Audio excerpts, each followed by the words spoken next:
Isso, eu tenho que se apresentar.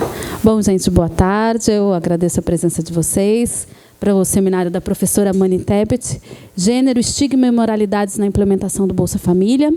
A professora Mani Tebet é professora da Rural, de Sociologia, né? E professora do Programa de Pós-Graduação em Políticas Públicas em Direitos Humanos da UFRJ. Ela fez mestrado e doutorado no IFIX, com a professora Bila Sorge, e pós-doutorado com a professora Elisa Reis. Teve estágio pós-doutoral com o Lahire na França, com Bernard Lahire, né? E as áreas dela são políticas públicas educacionais, políticas públicas de transferência de renda, desigualdades sociais, interseccionalidade, gênero. Ela está aqui para falar para a gente, conversar com a gente sobre uma pesquisa que é oriunda da tese de doutorado dela, que foi publicada nesse livro, Bolsa Família, Questões de Gênero e Moralidade, que é um livro interessantíssimo sobre o Bolsa Família. O Bolsa Família tem rendido boas pesquisas, né? Enfim, que é do interesse de todas as pessoas que se preocupam com questões de erradicação de pobreza e miséria, políticas públicas de transferência de renda, gênero, enfim. Obrigada, Mani. Eu que te agradeço, Sam, pelo convite. Acho que vai ser um princípio de algumas parcerias, espero, lá no PPDH também com você. Queria agradecer ao público seleto pela presença. Então, eu vou começar falando um pouquinho, vou falar do título, obviamente, mas aí já vou pegando algumas questões que eu vou problematizar ao longo da minha análise sobre o programa e do que eu trabalhei em termos de focalização para pensar a questão de gênero, moralidade, estigma, pegando também uma discussão interseccional, que é mais rara e mais cara para a gente pensar Estado, relação Estado e sociedade. Tá? Então, o título, né, como já foi falado, Gênero, Estigma e Moralidade na Implementação do Bolsa Família. Aqui eu acho que eu prefiro até falar em pé, se vocês não se incomodarem, porque fica mais fácil de eu ler. Como eu sou um pouco cega, fica mais fácil.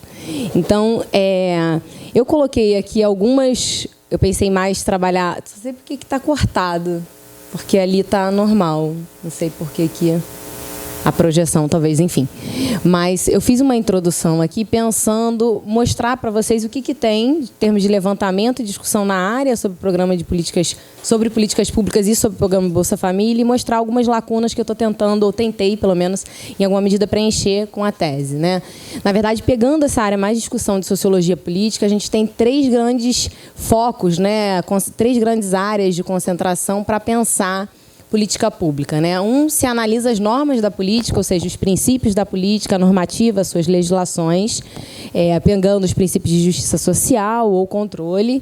O outro, e aí tem muita publicação sobre isso, pensando em política pública, é a discussão sobre focalização ou universalidade da política pública, políticas universais ou políticas focais, apesar da gente já ter, em alguma medida, ultrapassado essa discussão, né? Vendo que, em alguma medida, várias políticas públicas conseguem combinar uma política que, ao mesmo tempo, atenda a um direito universal e, ao mesmo tempo, tem uma política focalizada para um grupo específico, como é o caso do Bolsa Família, né? Então, tem várias justificativas para focalização, né? Por exemplo, crise fiscal, então, por isso seria necessário, então, focar num grupo específico que não daria conta de fazer uma política universal. Eficiência do gasto, que a gente tenderia a ter maior eficácia quando a gente trabalha com um grupo específico, né? A incapacidade do Estado de trabalhar e satisfazer com essas, se conseguisse satisfazer com demandas mais universais, né? Em alguma medida esse Estado, cada vez mais mínimo, né? Sobretudo nesse contexto, tende a, de fato, selecionar um grupo para ser beneficiário de uma política pública e, obviamente, aí pensando focalização especificamente em relação ao Bolsa Família e os programas de transferência de renda na América Latina e no mundo,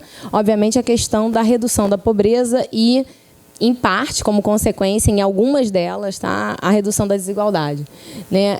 Um outro ponto que, assim, tem muito trabalho sobre isso, tem uma biblioteca virtual, para vocês terem uma noção do Bolsa Família, né?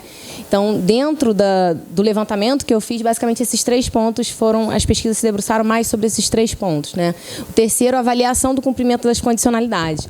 Várias pesquisas, desde o IPEA, pesquisas talvez um pouco mais aplicadas e pesquisas mais acadêmicas, em alguma medida tentam pensar em que medida a condicionalidade é algo positivo ou negativo, e em que medida também o cumprimento dessa condicionalidade tem um efeito importante, seja para a redução da pobreza, seja para a redução da desigualdade. Então, coloquei algumas, né, enfim, dando uma mapeada nos pontos positivos e negativos do cumprimento ou de ter a condicionalidade, que também é uma discussão, né? Em alguma medida, a gente está discutindo com um grupo de pesquisa específico. A gente vai ter até uma mesa redonda na SBS, que eu estou coordenando, sobre essa nova agenda de pesquisa para pensar a implementação de política pública, né? E aí uma questão específica também é trabalhar essa questão da condicionalidade. Então, por exemplo, em termos de avaliação positiva dessas condicionalidades, né? O incentivo à geração, o acúmulo de capital humano, porque em alguma medida você focaliza na mulher, mas você tem uma perspectiva da quebra do ciclo intergeracional da pobreza, né? Em alguma medida uma perspectiva com relação ao futuro. Então, o capital, até o capital social entra também nisso, pensando a questão da priorização feminina, por exemplo. Várias políticas na América Latina, em torno de 14 programas, hoje têm priorização feminina dentro das políticas de transferência de renda. Quer dizer, então, gênero, em princípio, deveria ser algo fundamental para a política, mas a gente vai problematizar exatamente esse aspecto. Diminuição da desnutrição infantil, melhora da saúde materna. Só estou colocando aqui porque não é meu foco, tá? Então, não trouxe dados específicos sobre cada item, mas só para mostrar um apanhado do que enfim, as pesquisas têm mostrado, né? Melhora na saúde materna, aumento da frequência escolar e diminuição do abandono.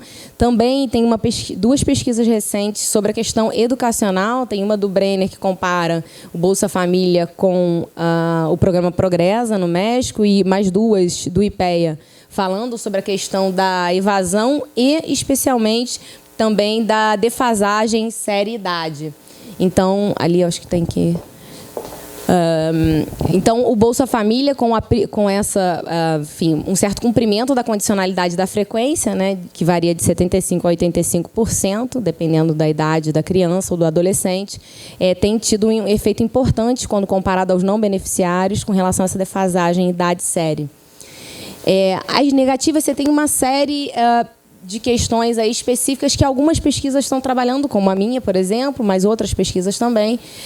Uma certa cobrança moral dos pobres, quer dizer, como se eles não fossem afeitos de racionalidade, com capacidade para investir o seu dinheiro. Quer dizer, em alguma medida você tem que cobrar uma contrapartida para que ele possa, enfim, investir aquele dinheiro numa área específica, né? Enfim.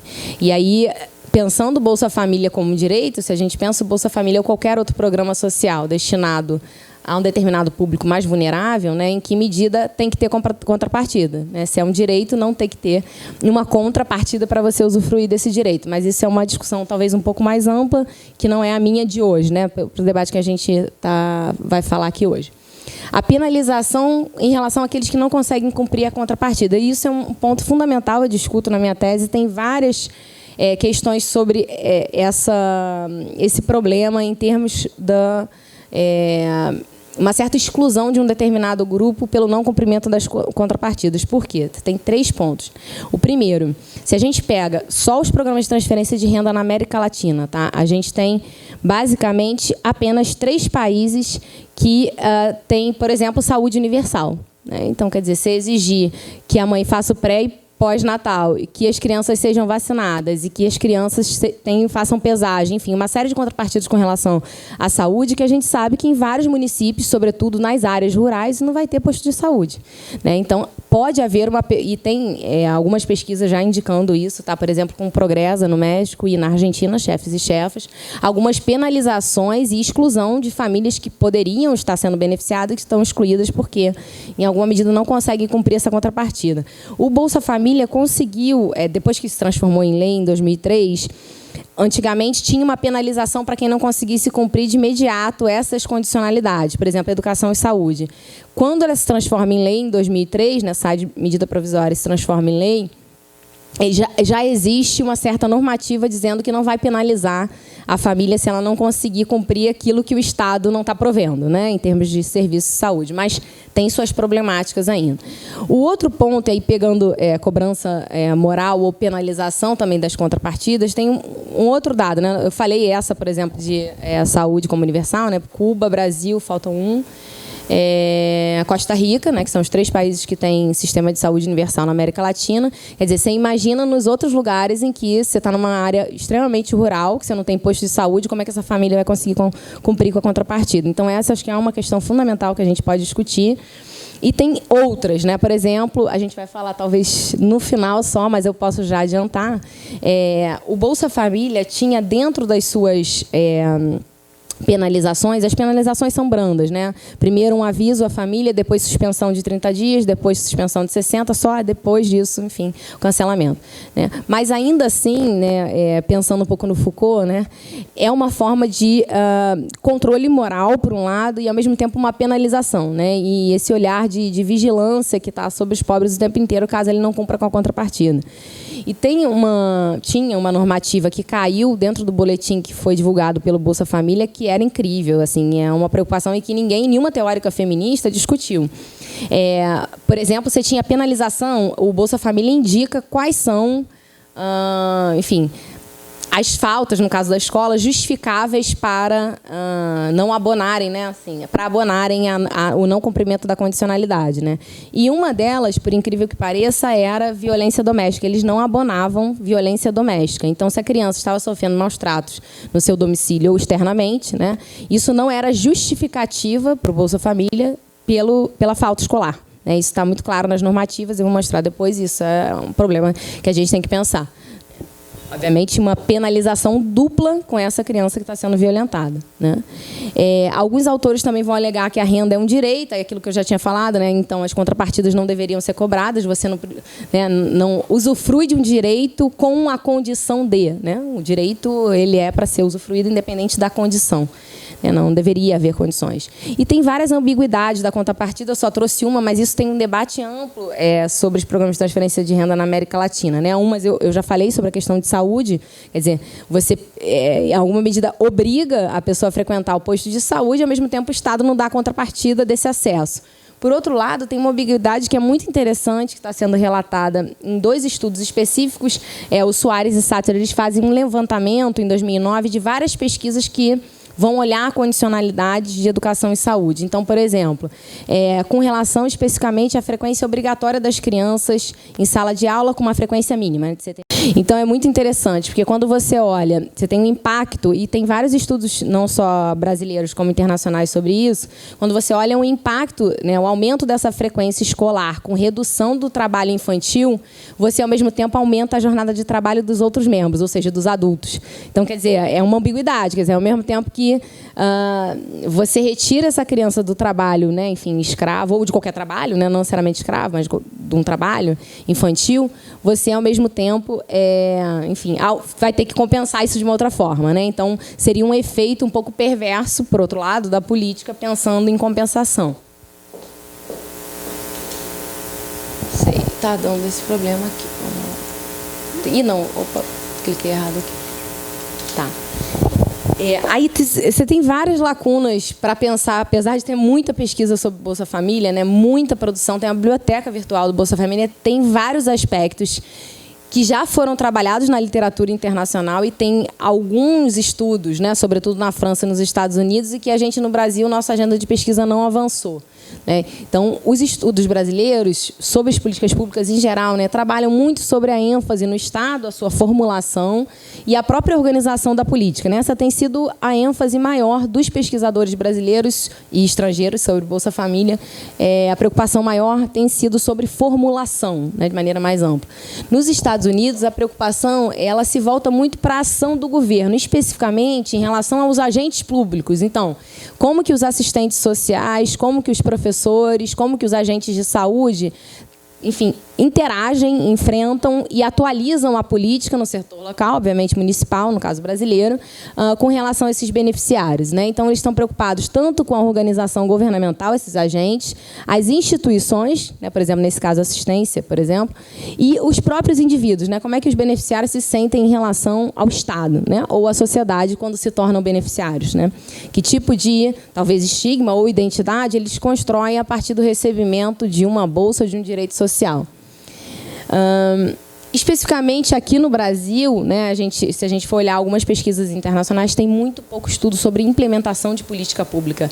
A gente tem muito estudo sobre formulação, e esse, de fato, é a área acho que mais favorita dos cientistas políticos, talvez mais do que os sociólogos, né, pensar a formulação um pouco, e o processo de construção dessa política pública, ou talvez o outro lado, né, as consequências dela, mas não um processo de implementação, ou seja, algo que se daria no meio, enfim, da consecução da política pública, né? Então, você tem a formulação, você tem o processo de implementação e a consequência. De fato, a gente tem os dois estudos na ponta. A gente tem muito estudo sobre formulação, muito estudo sobre formulação e muito estudo sobre as consequências da política pública, mas pouco estudos sobre o processo de implementação local. E aí, local, eu estou pensando no Estado, né, no sentido do Foucault, no governmentality, né, na verdade, uma mentalidade governamental que é aplicada não a partir de regras específicas neutras, né? Ela é aplicada a partir de um conjunto de discursos e moralidades que vai se construir nessa interação entre Estado, local, nesse caso, né, na microfísica do poder,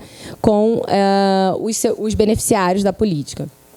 Nos Estados Unidos, a gente tem dois livros, vamos dizer assim, mais chaves, né, para quem trabalha com implementação e gosta de trabalhar a política pública nesse campo, é o Lipsky, em 80, que ele vai estabelecer um conceito que a gente usa muito, que é street level bureaucracy. Na verdade, os fazedores de políticas locais, os agentes, né, locais de implementação da política, assistentes sociais, professores, agentes de saúde, em alguma medida que os beneficiários vão ter contato, quer dizer, não é com o Estado em Brasília, né? Na verdade, é com, enfim, aqueles operadores, agentes públicos locais, com que, enfim, cotidianamente eles vão lidar, né? O Muscheno também vai trabalhar com vários atores públicos da ponta, por exemplo, ele pega policiais, professores e agentes de saúde, seria a nossa tradução, né, para pensar como que se dá essa relação, né? E eles vão chegar a duas conclusões muito parecidas e que, em alguma medida, as pesquisas brasileiras também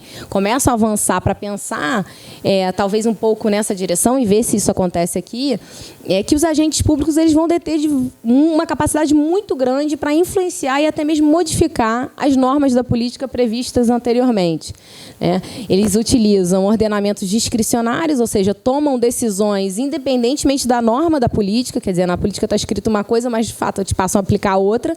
Por outro lado, também tem um conjunto de ideias pré-concebidas e preconceituosas, ao mesmo tempo, e moralidades desses atores, do professor, do policial, do agente de saúde e do assistente social, que, em alguma medida, vai alterar a perspectiva de cidadania. Pode vir a alterar, não necessariamente altera, né? Pode vir a alterar, tem que fazer pesquisa empírica para ver em cada contexto, mas, no caso do Lipsky e do Muscheno, eles viram que, de fato, alterava um pouco enfim, as normativas, né? A aplicação das normas não eram, de fato, neutras. Pelo contrário, eram carregadas de moralidade, de poder discricionário, arbitrariedades e, em alguns casos, especificamente na França, a gente vai falar, a questão do estigma e da desqualificação moral apareceu muito próximo, né? Tem a Guérin, que eu gosto muito, é uma teórica feminista francesa que vai trabalhar exatamente com população do RMI, que agora é RSA, são políticas de transferência de renda na França.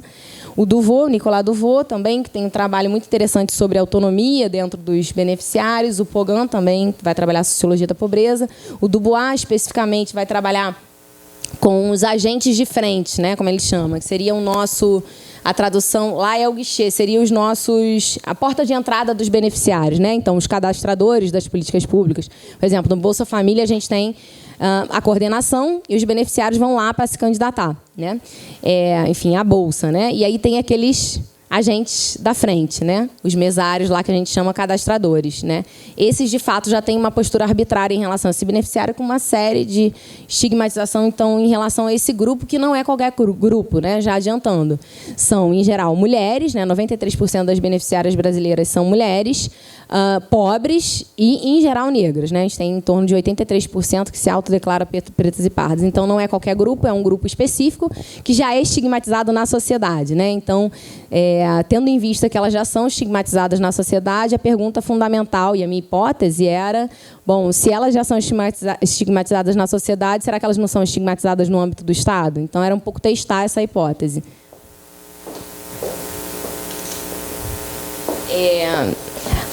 Aí, continuando um pouco das lacunas, né? Já estava colocando, né, as dificuldades que a gente tem em pensar implementação ao invés de formulação, sobretudo no Brasil, né? E tem uma outra questão que a gente tem menos estudos ainda, é pensar numa perspectiva interseccional, né? As políticas públicas de maneira geral, e em especial as políticas de transferência de renda. Quer dizer, uma vez que as mulheres, e aí estou pegando especificamente o caso do Brasil agora, né? Levando em conta que as mulheres, em geral, são pobres, né? Não são qualquer beneficiário que recebe a política pública, né? Um gênero específico que é priorizado dentro da política pública, em geral, são as mulheres. Também não são qualquer mulheres, são mulher no seu estatuto de mãe, ou seja, em geral, são mulheres que são cuidadoras e, portanto, o papel social da mulher, né? Não é a mulher enquanto indivíduo, é a mulher enquanto tendo sua função materna. E, mais do que isso, essa mulher, em geral, também possui uma cor específica, né? Então, como que a gente pode dar conta de uma lacuna interseccional, né? Eu também estou tentando, vocês vão ver que ainda tem também algumas lacunas no meu estudo que a gente está tentando avançar agora, especificamente em relação à sexualidade e raça. Também o nível local e municipal, como eu falei, né? Pensar a implementação no nível local nos parece algo interessante para pensar como que a gente ajusta a política no sentido dela não levar para um âmbito mais discricionário, arbitrário, hierarquizado, estigmatizante, né? Então, esses desafios, obviamente, eles estão relacionados à atuação desses agentes públicos, e a gente tem que estar, em alguma medida, fazendo algum tipo de levantamento para saber quem são esses agentes públicos, como é que eles atuam, por que eles atuam dessa forma, né? Tentar entender esse processo talvez seja fundamental para alterar um pouco a lógica, vamos dizer, mais hierarquizante no trato desses cidadãos que estão em busca de um direito social. Aqui eu já falei. Aí um pouco nosso interesse, né, seria pensar um pouco as políticas públicas como resultado de disputas, representações sociais, projetos políticos e interesses distintos. Quer dizer, as políticas públicas não são norma apenas, né? As políticas públicas elas são construídas com base em muita luta, né, dos movimentos sociais, de qual identidade vai se tornar legítima, qual identidade pode ser considerada pelo Estado como legítima e, obviamente, com uma série de articulações e interesses em torno dessas disputas, né? Então, a gente está pensando política pública dessa forma. E aí, ao mesmo tempo, isso eu queria enfatizar bastante, né? Por um lado, a gente tem a tendência de dizer que as políticas públicas, né, tendem a ser interpretadas como um projeto de emancipação social ou aquele que garante, em alguma medida, autonomia ou cidadania. Por outro lado, a política pública também pode produzir desigualdade, né? E ela produz. E a gente vai falar de apenas duas delas. Quer dizer, o Estado não é só produtor de cidadania. O Estado também pode garantir, inclusive, reproduzir desigualdades já existentes na sociedade, né? A gente tem duas, basicamente, no Brasil, que eu poderia apontar como políticas que reproduzem desigualdade, né? A política tributária nossa é absurdamente a mais desigual, acredito eu, uma das mais desiguais do mundo. Então, por exemplo, você tem tributação regressiva no Brasil. Quanto mais rico, menos imposto você paga pensando no consumo, né? Isso é surreal, quer dizer, então, se eu tenho um navio ou um avião, eu não pago tributo sobre um consumo meu, né? Obviamente que sobre o feijão, a tributação ela existe e é alta, né? Então, isso é surreal pensar como é que você tem uma política de Estado que, de fato, reproduz desigualdades já existentes na sociedade, né? Então, esse é um primeiro ponto. Por exemplo, só para vocês terem uma noção, né? Brasil e Estônia são os únicos países do mundo que isentam taxação, né, ou tributação com relação ao consumo. São os dois únicos países no mundo. O resto, todos, o cara que tem navio ou avião vai pagar tributo. Ou seja, os mais ricos vão pagar sobre o consumo típico daquela classe, daquela elite, né? Então, isso é, de fato, algo que a gente precisa pensar. A política fundiária, a mesma coisa. A gente tem grandes propriedades no Brasil que elas vão somar apenas 0,91% do total dos estabelecimentos rurais, pensando em monocultura, grandes latifúndios, etc. Só que 45% da área total do país...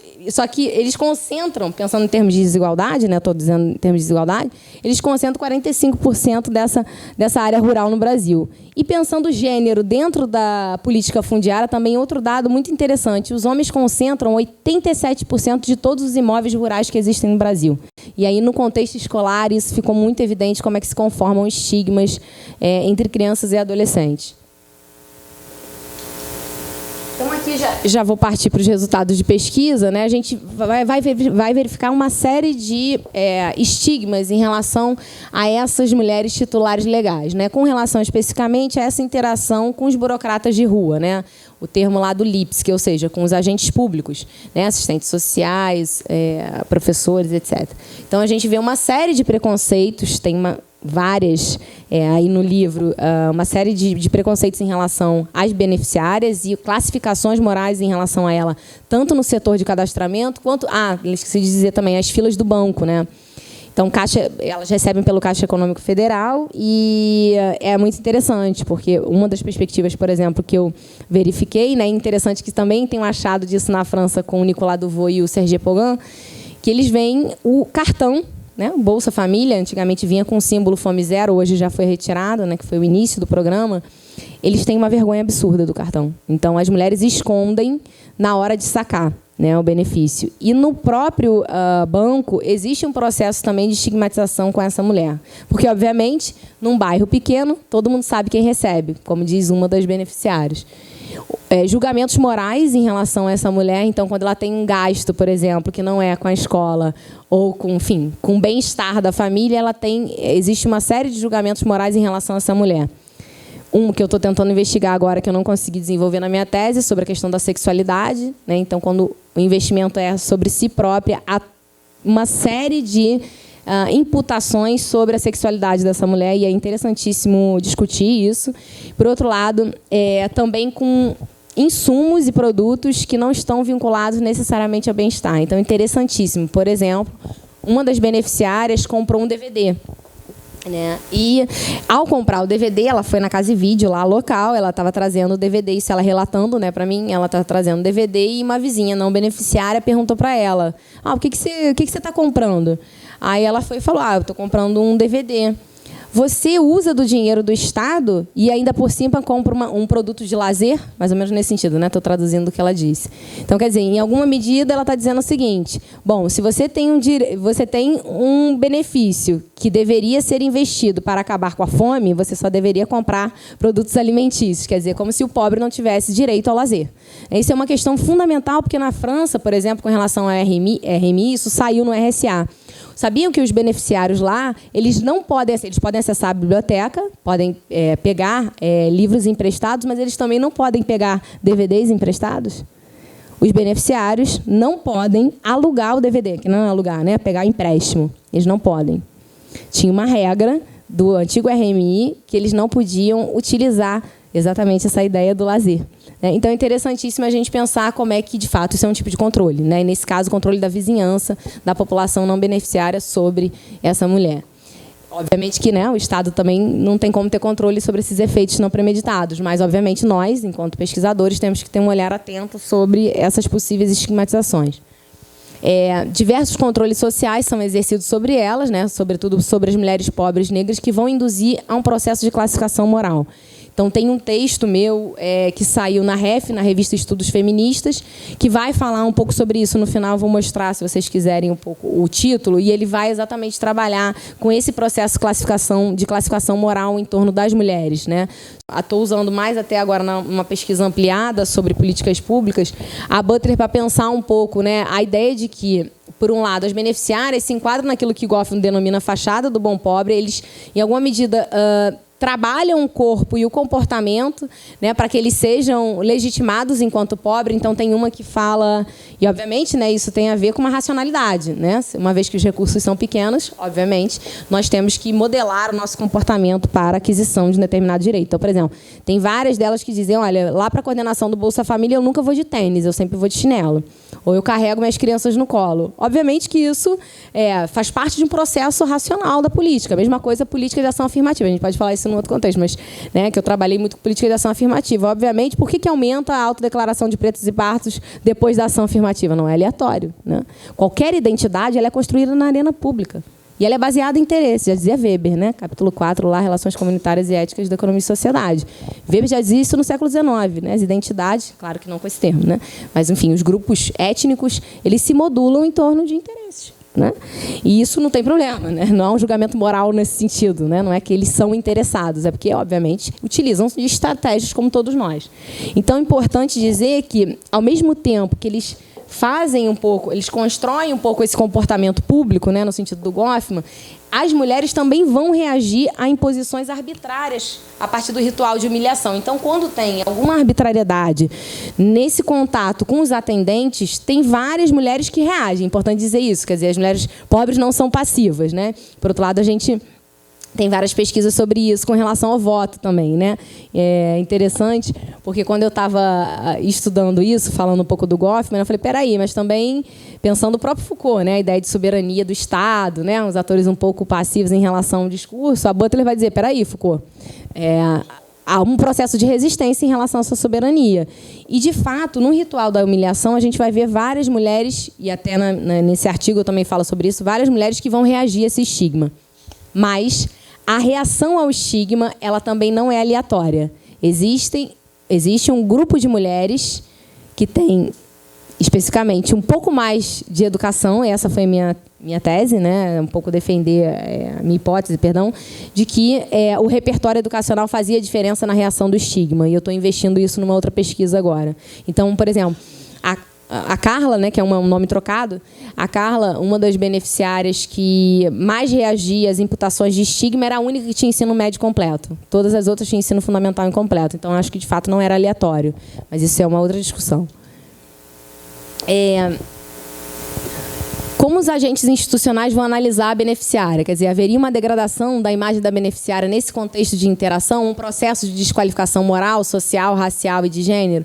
A maior parte das entrevistadas vão dizer que sentem vergonhas em ser beneficiárias do Bolsa Família. Quer dizer, então, um pouco ao contrário da perspectiva da Valquíria Rego e de algumas outras teóricas, a gente está fazendo até um livro agora que vai para a Routledge, nos Estados Unidos, de teóricas, né, que estão trabalhando com essa perspectiva de pensar priorização feminina não como autonomia de gênero. Ao contrário, tentar problematizar essa autonomia, né? E aí pensando em algumas coisas. Por exemplo, a vergonha é quase que o oposto à noção de dignidade que estava sendo viralizada, em alguma medida, pensando na perspectiva do Bolsa Família. Não que não tenha dignidade, eu também encontrei, né? Tem uma parte aí no livro que eu falo sobre a questão de dignidade. Mas ela é específica a um determinado grupo e um determinado contexto. Eu vou depois avançar um pouquinho. Então, elas sentem muita vergonha. É muito interessante, porque a maior parte delas vão dizer o seguinte, para mim é pior receber um benefício. Eu queria estar trabalhando. A maioria delas diz assim, eu queria estar trabalhando, eu gostaria de estar trabalhando, eu gostaria de receber uma renda proveniente do meu salário, eu não gostaria de estar recebendo uma renda do Estado. Então, isso é algo muito interessante para a gente pensar. A própria política, por quê? Você tem, por exemplo, não precisa ir muito longe, precisa ir na França, que tem a contrapartida do trabalho, né? Por exemplo, o programa de transferência de renda francês, você tem uma contrapartida que é procurar emprego. Você tem que estar procurando emprego. E em algumas políticas da própria América Latina, você tem um teto de permanência no programa. Por exemplo, você só pode ficar, Uruguai, 7 anos no programa. Até 7 anos. Se você até 7 anos não conseguir um trabalho, o Estado corta. Claro que é uma polêmica, mas podemos discutir teto de permanência. Outra coisa que a gente pode discutir é exatamente isso que eu estou colocando. Quer dizer, a contrapartida de trabalho que existe, por exemplo, na Argentina, né? A gente não precisa ir muito longe. Na Argentina, os programas chefes e chefas têm a condicionalidade do trabalho. E, por outro lado, o Estado dá algumas contrapartidas também. Ele incentiva. Ele não só manda ela procurar, obviamente que a gente sabe que o nível educacional dessas pessoas são baixíssimos. Muito dificilmente elas vão ser inseridas no mercado de trabalho mesmo, né? Você tem uma dificuldade em ser inserida no mercado de trabalho formal com ensino fundamental incompleto. Pegar 81% delas tem ensino fundamental incompleto, né? Então, a gente tem uma problemática. Então, o Estado talvez poderia pensar nessa beneficiária, na educação dessa beneficiária, e não somente da geração futura. Mas eu vou voltar nesse ponto. Então, muito interessante, né? O que a gente vê na pesquisa é que a incorporação do estigma ela não vai se dar de modo aleatório, como eu falei, né? Duvaux vai ver isso também na França e eu também observei isso aqui no Brasil. Quer dizer, a fala nativa de humildes. Quanto mais humildes, maior a tendência... na fala deles, né? Quanto mais humildes... E aí, obviamente, que eu traduzi isso como repertório educacional, menor a possibilidade de eles reagirem a estigma, seja da vizinhança, seja dos atores institucionais. Mas é mais difícil ainda os humildes reagirem ao estigma do Estado, dos agentes públicos, do que dos vizinhos, né, que não são beneficiários. Isso também foi outro ponto que eu notei lá na pesquisa. Isso aqui precisa, mas eu já falei um pouquinho do Caixa Econômica Federal. Então, você tem uma série de histórias de humilhação que são contadas pelas beneficiárias e candidatas também, que vão pretender solicitar a Bolsa. Mesmo passando por necessidade, elas não vão desistir. Desculpa, as candidatas, lembrei. O seguinte, quando as candidatas vão solicitar o benefício, eu não vou pedir ajuda ao Estado, não quero depender do Estado, não, porque eu sei que vão falar que eu estou mamando na teta do Estado. Eu vou algumas delas, porque escutam as histórias de humilhação das que já são beneficiárias, vizinhas, elas desistem de pedir. Ela fala, eu não vou enfrentar a fila para receber R$30 no final do mês, variável, né? Benefício variável. Então, muitas delas, isso é um efeito perverso da política que a gente tem que levar em conta. Ou seja, se o tratamento estigmatizante do Estado, né, no nível local, está impedindo com que outras pessoas que teriam direito não se candidatem ao direito, né, à Bolsa Família, isso é um problema que precisa ser enfrentado por nós, cientistas, e pelos gestores públicos, né? Outra questão que parece interessante, né, a recusa para receber o benefício não é no sentido mais americano da meritocracia, né? As pessoas aqui no Brasil não querem receber o Bolsa Família porque dizem, eu não quero receber essa migalha do governo, né? Mas nos Estados Unidos é pela ideia do fracasso, né? Eu não quero receber porque eu vou ser estigmatizado como fracassado, né? Eu vi muito pouco isso em relação ao trabalho nesse sentido, né? Eu sou beneficiária e me sinto fracassada enquanto trabalhador. De fato, esse discurso não apareceu. O que apareceu, de fato, um discurso de que eu não quero ser taxado como pobre, né? Então, de fato, a vergonha era muito mais vinculada à questão da fome, e especificamente foi mais de uma, por exemplo, que estava há mais de 10 anos no programa, que me relatou essa questão do cartão, né? Foi uma coisa impactante, até tenho, não na tese, não no livro, mas na tese, o cartão, né? O cartão do Bolsa Família inicialmente vinha com fome zero, e isso era para elas um sentimento de vergonha assim absurdo, quer dizer, elas não se sentiam esfomeadas, né? Ou aquelas que passavam por uma situação de fome. Aliás, elas em parte, também não se veem como pobres. Os outros que são pobres, isso é muito interessante também, pensar a classificação social. O pobre é exatamente aquele que passa fome e o miserável é o outro. Elas não se autoconsideram como pobres. É interessantíssimo o processo de classificação. Que, ao mesmo tempo, também é problemático, né?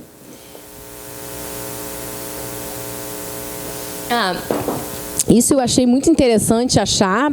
Eu não imaginava, de fato, que no Brasil eu fosse achar esse tipo de discurso, que as beneficiárias elas vão imputar uma causa social e não individual, nem a uma questão, né, da naturalização da pobreza que a gente poderia imaginar, mas eles, de fato, acham que é uma causa social, perda de emprego, aumento de família, impossibilidade de trabalhar, que faz com que eles solicitem uma demanda do Estado, né? Então, quer dizer, eu vou recorrer a uma demanda do Estado, preciso de um determinado benefício, mas isso não tem a ver nem comigo, um fracasso meramente individual, nem, enfim, algo vinculado a uma certa naturalização. Eu vou pedir porque eu, né, preciso mesmo, sou acomodado, não tem como trabalhar. Não teve esse discurso, pelo contrário, foi toda uma imputação a algo social que a fez levar, enfim, a solicitar um auxílio assistencial. Assim, o que, por outro lado, né, ao mesmo tempo é ambíguo, né, que elas dizem que elas estão nessa condição de beneficiárias por conta de uma causa social, né, perda de emprego, etc., mas, ao mesmo tempo, elas não percebem Bolsa Família como direito social, né? Isso eu encontrei, mas tem vários estudos também que mostram isso, o Ávila, do MDS, tem um outro também do Brandão, que vai mostrar que a maior parte dos beneficiários vê em Bolsa Família como direito, como ajuda e não como direito, né? Isso é um problema também que a gente tem que refletir e pensar. Eu posso até adiantar alguma coisa, por exemplo, tem o livro, né, da Célia Scala, Imagem da Desigualdade, é muito interessante. Quando vai pensar desigualdade, né, o brasileiro diz, uma pergunta era assim no questionário, né? Por que você acha que alguns estão no topo e outros estão na base da pirâmide, né? Por que alguns, enfim, venceram na vida e outros não conseguiram, né? O elemento que mais sobressaiu na pesquisa foi sorte, quer dizer, é do campo do aleatório. Então, as pessoas, a estratificação social é do campo do aleatório. Então, quer dizer, de fato, acabou. O Estado não pode fazer nada, né? A sociedade não pode interferir, o movimento social também não vai alterar, porque se é sorte, é do campo do aleatório. Engraçado que sorte e merecimento também foi uma categoria que apareceu aqui na minha pesquisa, a gente vai falar sobre ela. Então, aí os critérios de justiça, né, para o recebimento do Bolsa Família vão se diferir das noções de direito, se diferenciar das noções de direito, justiça e ética como valores universais, né? E aí pensando um pouco sociologia política, né? Sobressaem-se categorias como sorte, merecimento e necessidade, em que a legitimidade, né, ou seja, elas serem reconhecidas como legítimas, aparece como ambígua e conflitiva. É interessante que algumas delas, muitas também evangélicas, diziam que, de fato, era algo divino, né? Então, elas recebiam ou por uma questão divina ou por uma questão de sorte. Então, o Bolsa Família não tinha nenhuma relação, por um lado, com direito, nenhuma relação com, vamos dizer, a regra, que seria a regra da condição socioeconômica, nesse caso, especificamente, condição de renda.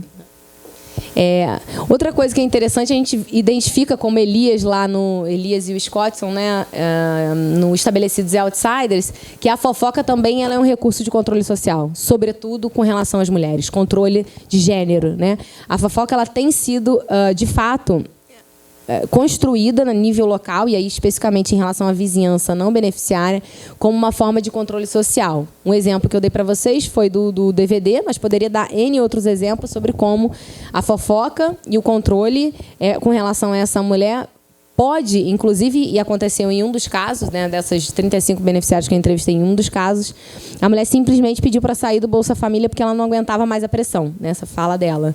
Então, ela pede para sair do Bolsa Família porque ela é constrangida moralmente pela vizinhança e por outros atores da sua própria família que não estavam de acordo em ela solicitar o auxílio do Estado, e ela pede para sair do Bolsa Família, mas ela já trabalhava como diarista. É importante dizer que a maior parte das beneficiárias trabalhavam, né?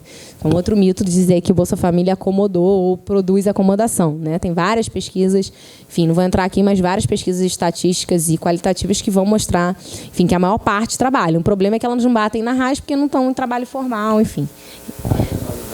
Isso, perfeito. É a base de dados que a gente consegue visualizar quem está nos trabalhos formais, né, com carteira assinada. Na perspectiva, eu uso muito a Lamont para pensar em fronteira simbólica, né? E aí eu acho que ela tem um ponto interessante dentro da perspectiva da teoria do Bourdieu, né, que ela vai trabalhar o conceito de fronteira simbólica e dizer o seguinte: olha, Bourdieu, você trabalhou distinção. Ok, existe distinção entre classes sociais, mas eu quero ver, será que dentro de uma própria classe não há distinção? A ideia, um pouco, era tentar trabalhar quais eram as representações dentro do conjunto de pobres, né?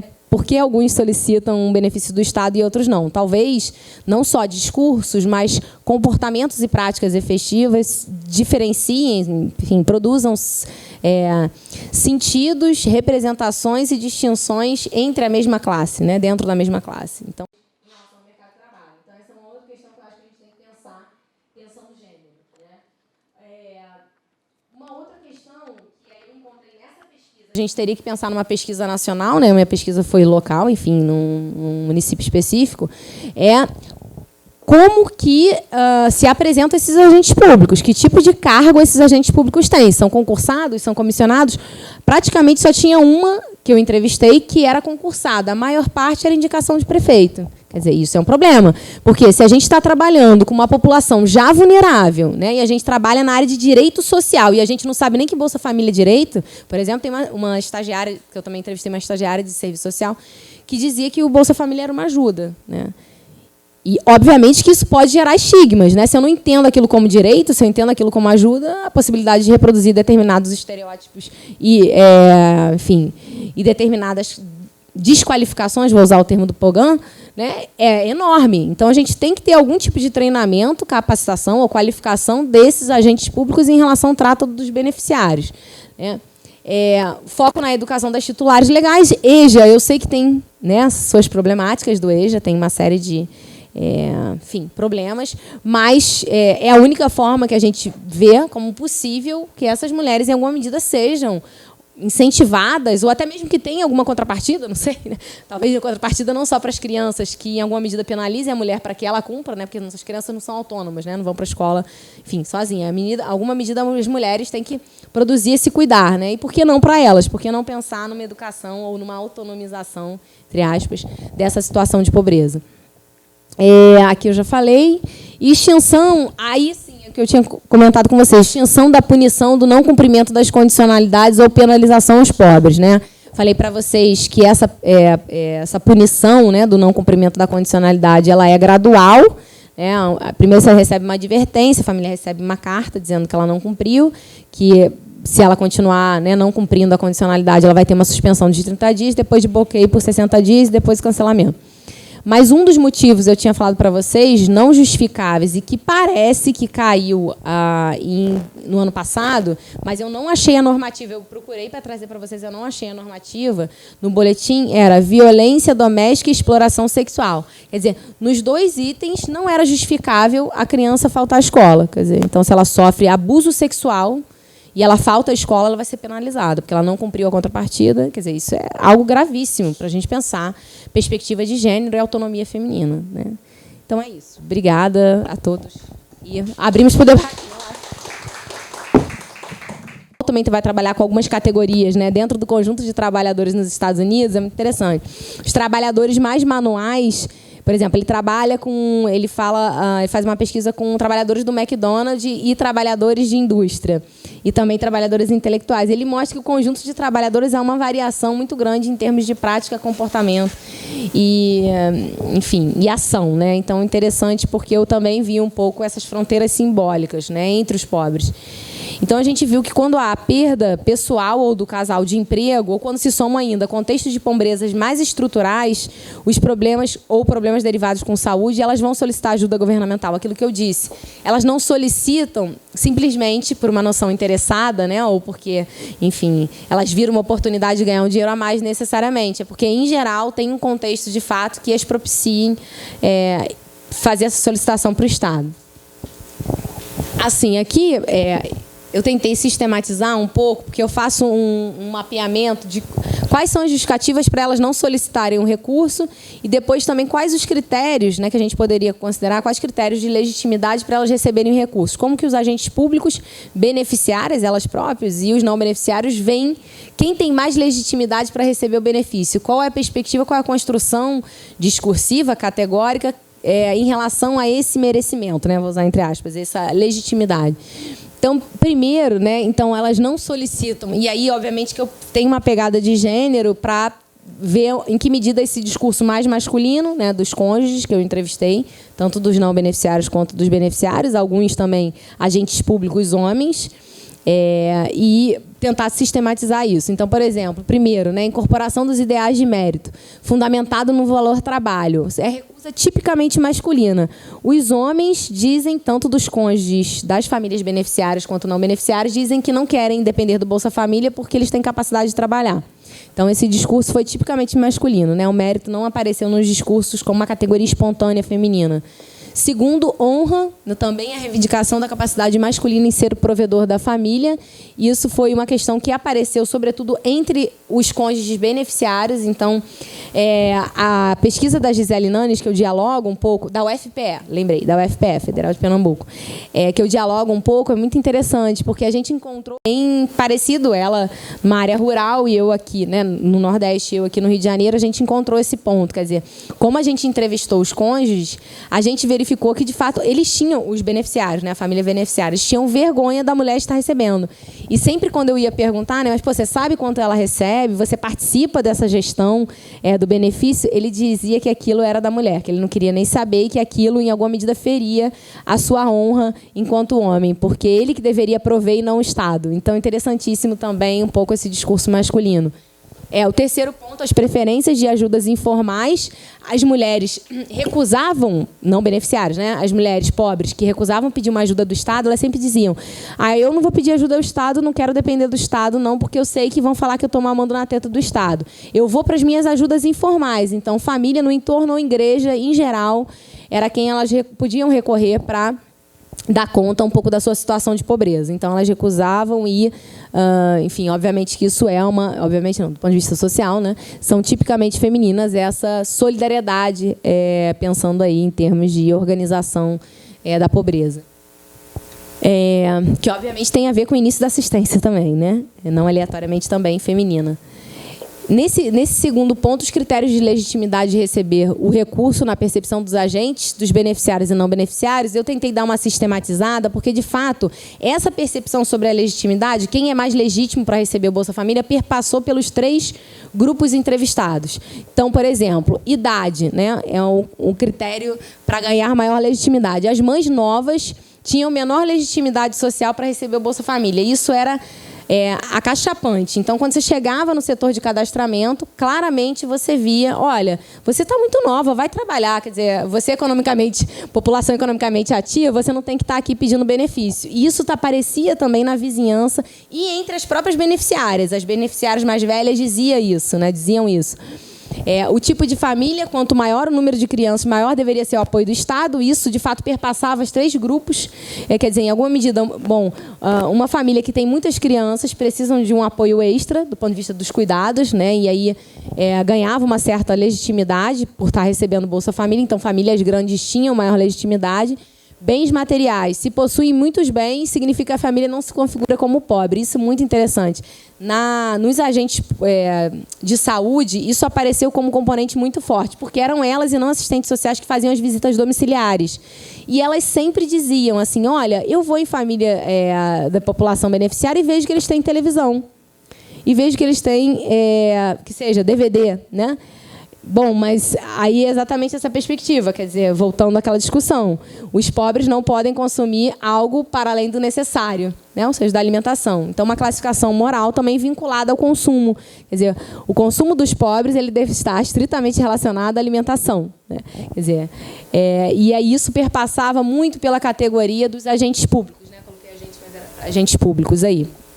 E o 4º ponto, condição de trabalho.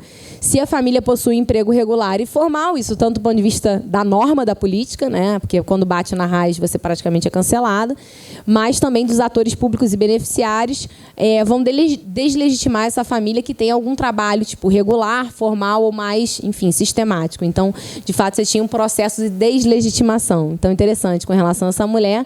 A mulher tinha que ser mais velha, ter uma família grande, né, pegando aí o total, né, consumir pouco e ter uma condição de trabalho extremamente precária, ou seja, a legitimidade só dá nesse caso, né, só se daria nesse caso.